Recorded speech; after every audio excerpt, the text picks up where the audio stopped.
Something exploded over Siberia, but no one ever found what caused it.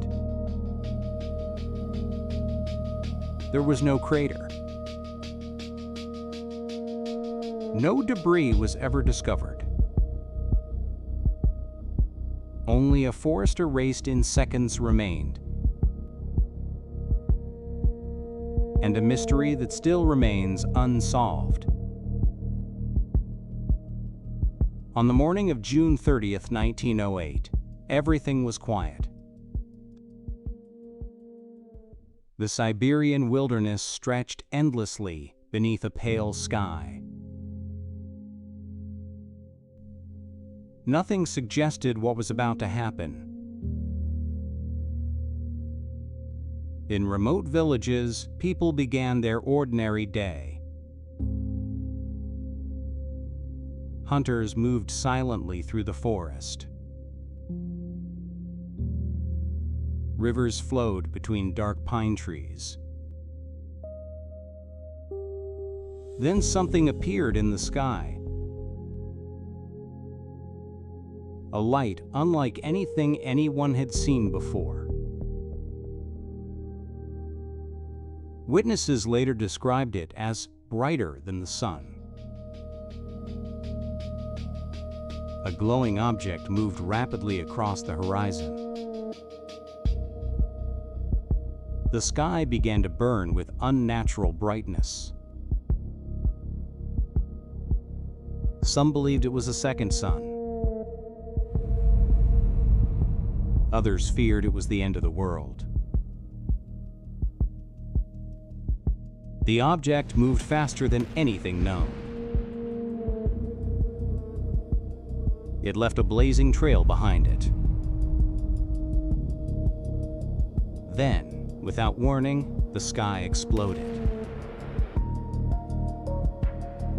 A massive shockwave tore through the land.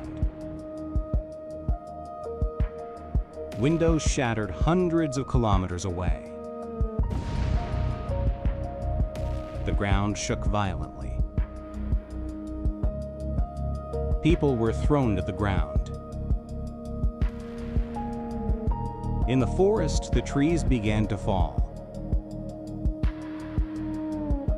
Thousands collapsed in seconds. The explosion flattened everything in its path.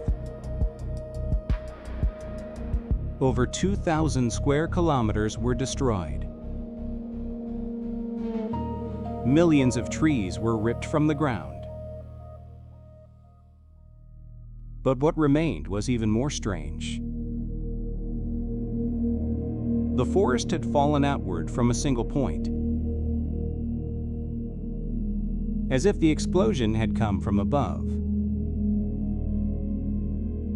Yet at the center, some trees were still standing.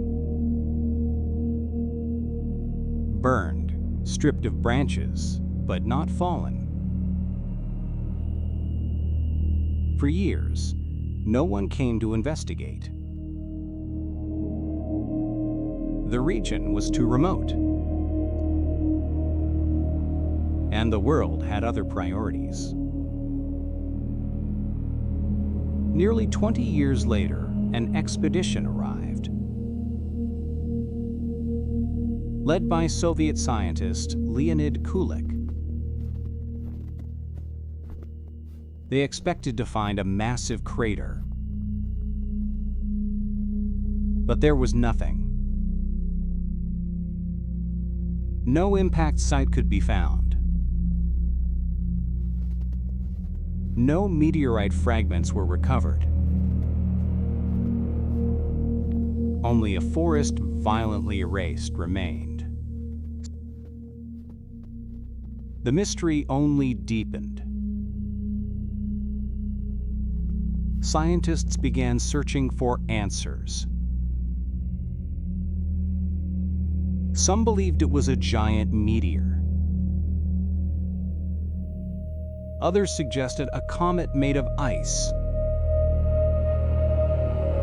More unusual theories also appeared.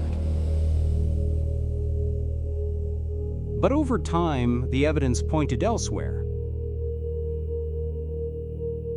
The explosion had not reached the ground.